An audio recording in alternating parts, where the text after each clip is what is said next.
En los últimos años pudimos ver que los equipos brasileros compiten mucho más que el resto de los equipos de Latinoamérica. Pero ¿esto a qué se debe? Es una pregunta que nos hicimos acá desde Habemos Fútbol y dijimos, vamos a estudiar un poco más el caso y vamos a contarles a la gente también por qué esta brecha cada día está siendo más grande entre los equipos de Brasil con el resto de Sudamérica. ¿Hay realmente una diferencia futbolística? Sí, hay una diferencia futbolística y esto tiene muchos motivos. Para reflejar un poco más esta diferencia quiero centrarme primero en los números de los campeonatos, ¿sí? Sobre todo a nivel Sudamérica. Estos son los números de los últimos campeones de la última década de la Copa Libertadores. Para los que no saben qué es la Copa Libertadores, les comento rápido, es el paralelo a lo que sería la Champions League en Europa, ¿sí? Es el máximo torneo de Sudamérica. Acá vemos que los últimos campeones tenemos una predominancia de equipos brasileros, en segundo lugar equipos argentinos y en tercer lugar como único equipo Atlético Nacional en el año 2016 de Colombia. Pero vemos claramente que hay muchos más equipos brasileros que argentinos. ¿Es casualidad que haya más equipos campeones de la Copa Libertadores brasileros que argentinos o que del resto de los países de Sudamérica? No, no es casualidad. Hay muchos factores importantes, pero sobre todo hay algunos que son los principales. Y en el primero que me quiero centrar es en el factor económico. Para reflejar un poco más estos datos, quiero mostrarles números actuales y números también de los últimos años para comparar cómo fue creciendo la Liga Brasilera y los equipos de la Liga Brasilera en comparación con Argentina y también en comparación con el resto de los otros países. Pero principalmente me quiero centrar en la comparación con Argentina, que es la liga que más le compite a la Liga Brasilera en Sudamérica. El Brasileirao presenta un valor actual del mercado total de 1.000 millones de euros aproximados según el sitio Transfer Market, frente a los 810 millones de euros de la primera división argentina, que en este caso hoy en día es la segunda liga más valiosa de Sudamérica. A estas dos ligas presentadas le siguen muy por detrás la liga colombiana con un valor de 253 millones de euros, después le sigue la liga chilena con 162 millones y la liga de Ecuador con 161 millones de euros. Teniendo en cuenta estos números económicos se entiende mucho más el por qué hay una diferencia clara entre equipos argentinos y brasileros con el resto de sudamericanos. Pero vamos a centrarnos más que nada en la diferencia de estas dos ligas, ¿sí? Vamos a comparar la última década a todo lo que pasó a nivel números. Nos tenemos que remontar a la temporada 2010-2011 para iniciar esta comparación. El valor del mercado total de la Liga Argentina era de 845 millones de euros, mientras que en el Brasileirao, que es la liga principal de Brasil, presentaba un valor de 424 millones de euros. Esto estamos hablando en la temporada 2010-2011. Vemos que la Liga Argentina valía prácticamente el doble que la Liga Brasilera una década atrás. Y comparándolos con los números de ahora, podemos decir que claramente la Liga Brasilera creció muchísimo en aspectos económicos. Ahora muchos se preguntarán, ¿a qué se debe esa diferencia? ¿Por qué Brasil creció tanto en los últimos años y Argentina se quedó en respecto a Brasil? Para entender rápido cómo se mueve el mundo del fútbol, hay muchos ingresos diversos. El ingreso más importante que tienen los equipos latinoamericanos tiene que ver con la venta de sus jugadores, con la venta de los activos que representan los jugadores para los clubes. Otro, las cuotas sociales, lo que sería la cuota que paga cada hincha a su club. Otro muy importante es el factor televisación, derecho de televisación. Los premios, sobre todo para los equipos que compiten y ganan cosas, son los premios económicos que otorgan las ligas. Otras son los patrocinios, otras son la merchandising o venta de indumentaria del club y otro tiene que ver con todo lo institucional. Esos son los principales ingresos que tienen los clubes de Latinoamérica. ¿Por qué en los últimos años Brasil creció tanto? Bueno, vamos a ver un poco esto que les comentaba. Los jugadores que vendieron y los jugadores que compraron en la liga brasilera. Brasil pudo incorporar jugadores como Dani Alves, Hulk, Douglas Costa, Felipe Luis.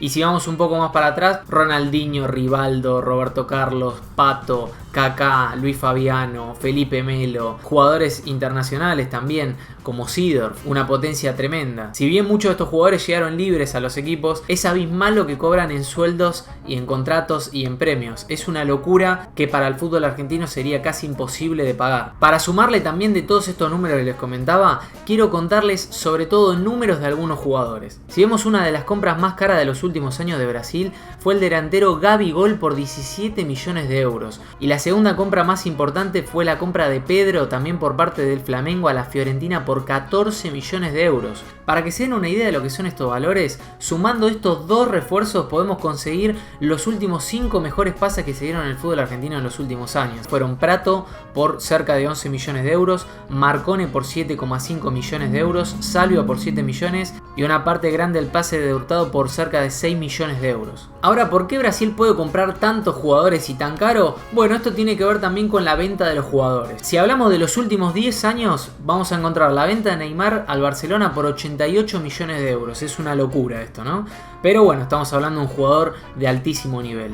Pero este no es el único caso, también lo tenemos a Vinicius Junior, que lo vendieron a Real Madrid por 45 millones de euros, a Lucas Paquetá, que lo vendieron por 38 millones de euros, y así podemos seguir también con muchos más jugadores. Y si comparamos la Liga Argentina, los pases más caros de los últimos años fueron la venta de Lautaro Martínez al Inter por 25 millones de euros y la venta de Alario al Bayer Leverkusen por 24 millones de euros. A esto también no solo hay que sumarle la diferencia en cuanto a números, sino también en cuanto a los equipos a donde van. Estos jugadores que vende Brasil, la mayoría se fueron a los equipos más importantes de las ligas europeas, cuando los equipos argentinos vendieron a figuras carísimas, pero su mayoría la vendieron a ligas importantes, pero no de primera línea. Así podemos ver que muchos jugadores argentinos, por ejemplo Palacios, Alario, Driussi o jugadores como Valerdi de Boca, que lo vendieron a una fortuna de plata, se fueron a ligas como la rusa y la liga alemana, que están un poco por debajo de estas ligas que estamos hablando, ya sea la Serie A, la Liga Española o la Premier League. Esto es muy importante también para entender por qué muchos jugadores del fútbol argentino prefieren ir a la liga brasilera y no quedarse acá para ser vendidos luego a una liga competitiva. Estamos hablando que si van a Brasil no solo que compiten a nivel internacional,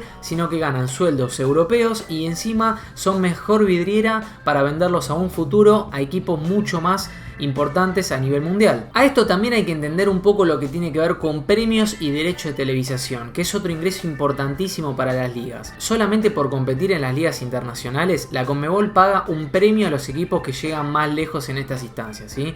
Y los equipos que se ven más favorecidos son los que ganan la competencia. Estamos hablando de millones de dólares. Eso sirve para los equipos para reestructurarse a nivel jugadores o si no también a nivel institución. Gremio, por ejemplo, lo vendió a Arthur en una fortuna de plata, pero no lo usó tanto para comprar jugadores. Sí, ya sé, también compró buenísimos jugadores, pero la plata que entró en Arthur la invirtieron prácticamente en reestructurar al club y todas las deudas que tenían previamente. De los derechos de televisación, ¿por qué se mueve tanta guita y por qué tanto los políticos de los clubes se meten en ese tema? Bueno, este no es un tema menor, mueve muchísima plata, ¿sí? Vamos a ver los números de la Liga Argentina y la Liga Brasilera en cuanto a los derechos de televisación. Un poco los valores, no de estos últimos años, sino un poquitito más atrás, vamos desde el año 2016 al año 2018. River y Boca, que fueron los que más cobran por derechos de televisación del fútbol argentino, ganaron en el año 2018 6 millones de dólares cada uno, ¿sí? Teniendo en cuenta que estos valores son en dólares calculados al dólar oficial. Para los que nos están viendo de otro país, Argentina tiene muchos tipos de dólares. Está el dólar oficial, el dólar blue, el dólar MEP, etcétera, etcétera. En cambio, si vamos a Brasil, los equipos que más cobraron fueron Corinthians y Flamengo y ganaron cada uno 51 millones de dólares. ¿Sí? Estamos hablando de una diferencia grandísima. Algunos se preguntarán por qué hay equipos que ganan mucho más que el resto en cuanto a derechos de televisación. Bueno, esto depende de cada liga y los acuerdos que tengan cada liga. Este es un tema que se pelea mucho cada equipo con las federaciones porque mueve básicamente mucha guita, que esa guita va a ir directa a los clubes, ¿no? Pero los equipos que más ganan por lo general tienen que ver por cantidad de público que mueven, por premios, por cantidad de cosas que ganan, etcétera, etcétera. Y la economía de los clubes de Brasil comparada con los equipos argentinos también tiene que ver mucho con la economía país. Argentina está pasando una crisis económica muy fuerte a nivel país, que eso también afecta a los clubes, como muy bien explica Donofrio en esta nota que vamos a ver. Muy difícil vivir en una Argentina donde tenés un dólar blue, como lo llaman, y un dólar oficial, porque el jugador que hizo un contrato en dólares encuentra que el dólar que está recibiendo es la mitad del otro dólar o el 70% del otro dólar, y cuando se lo pagamos se va contento porque le cumplimos y todo, pero cuando va a comprar, que no puede, pero si quisiera comprar, está comprando casi la mitad. Entonces, cualquier país limítrofe paga mejor. Paga mejor. Entonces tenés que hacer maravillas para retener. Por eso más de una vez cuando, para mí es el absurdo, te sale más barato comprar un jugador en el extranjero que en la Argentina. Porque cuando lo compras a 90. Claro. Y acá cuando tenés que comprar a un argentino, dice, no, pará. 150. No me vas a dar dólar, pero dámelo a 150. Es ¿no? Sí. Es absurdo. También es absurdo cuando vendemos, ¿no? Porque cuando vendemos nos dan también 90. Todo esto que les conté tiene que ver con el mejor armado de los equipos. Claramente un equipo brasilero potente con la cantidad de ingresos que tiene no puede competir contra un equipo menor, por ejemplo, de una liga ecuatoriana o colombiana. Está años luz. Inclusive de Argentina, que es el primer competidor, también cada día la brecha se está haciendo más grande. Este es uno de los motivos más importantes de por qué Brasil compite tan fuerte en Copa Libertadores. Pero algunos me dirán, che, pero en Copa Sudamericana no pasa lo mismo. Vemos que hay más equipos argentinos o de otros países que ganan la Copa Sudamericana. Bueno, esto tiene que ver también con otra diferencia grande que tiene la liga brasilera. Hay una brecha muy grande entre los equipos poderosos de Brasil y los equipos medios o bajos de Brasil. Para que se den una idea, en el año 2018 entre Palmeiras y Flamengo se concentraba el 23% de todos los ingresos de los clubes brasileños. Para ser más específicos, en Palmeiras se llevó 138 millones de euros y Flamengo 113 millones de euros. Está un poco más lejos después San Pablo y Corinthians, que son equipos también potentes de Brasil. Además de estas diferencias, el valor de los clubes son muy diferentes. Flamengo y Palmeiras valen más de 130 millones de euros cada uno, valiendo mucho más que el tercero, que en este caso hoy en día es Mineiro, con 84 millones de euros. Pero entre este equipo, que es el tercero, y el noveno más valioso de Brasil, que es el Paranaense, hay 30 millones de euros de diferencias. Imagínense, a partir del noveno para abajo, la diferencia económica que hay entre estos equipos es tremenda. Otro tema importantísimo para entender el porqué de la supremacía de los equipos brasileros tiene que ver también a nivel organizacional. El Brasileirado y los estaduales, que son las competencias internas que tiene Brasil, son mucho más claros de lo que sería la Liga Argentina. La Liga Argentina estamos constantemente armando y desarmando. Esto es algo de lo que toqué en un video que se llama ¿Por qué el fútbol argentino es tan malo?, que lo pueden pasar a ver en el canal, que habla un poco de la desorganización que hay en Argentina a nivel fútbol. En Brasil no pasa esto, en Brasil está muchísimo más organizado. Vos sabés que jugás en una fecha, a la semana siguiente jugás en otra, sabés con qué equipo te toca, no se arma y se desarma constantemente. Este es un tema también muy importante para entender por qué muchos equipos, inclusive jugando muchísimo más partidos que en el fútbol argentino, pueden competir más.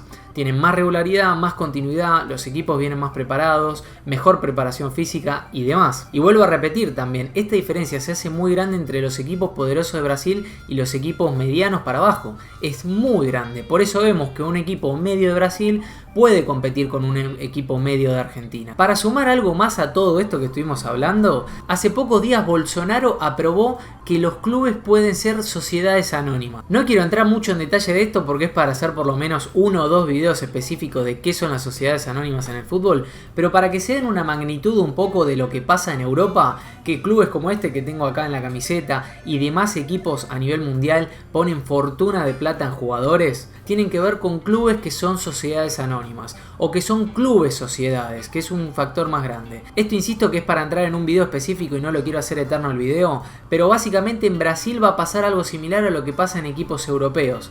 ¿Hay algunos equipos en Latinoamérica que son sociedades anónimas? Sí, ya existe. Hace poco el grupo que maneja al Manchester City también invirtió en Uruguay, en el Montevideo City Torque y también en Bolívar. Pero no van a ser tan fuertes como lo que parece que se viene en Brasil. Uno de los primeros equipos en transformar este modelo de club en un club empresa va a ser Cruzeiro, que hoy en día milita en la segunda categoría de Brasil y tiene una deuda de 900 millones de reales. No se sorprendan si después de un par de años lo ven otra vez compitiendo a Cruzeiro a nivel internacional después de esto que les estoy diciendo. Y muchos se preguntarán, ¿las sociedades anónimas podrían llegar algún día acá a la Argentina? Bueno, lo cierto es que no parece muy cercano hoy en día. Probó 2 veces Macri, pero las 2 veces no tuvo éxito. Podríamos debatir muchísimo sobre este tema, pero prefiero dejarlo para otro video. En conclusión, gente, estamos viviendo una época de auge del fútbol brasilero y gran parte de eso fue por esto que te expliqué en el video. Esperemos que a futuro las ligas puedan estabilizarse un poco más y los argentinos volvamos a competir, y por qué no también el resto de los equipos sudamericanos. Gente, me despido de este video por hoy. Gracias por haber mirado hasta el final. Si les gustó este video, quiero que dejen sus comentarios, que opinen, que me dejen sus conclusiones de cómo ven el fútbol argentino y el fútbol brasilero ahora y a futuro. Y también, por qué no, los dejo con más videos de Habemos Fútbol. Hasta la próxima.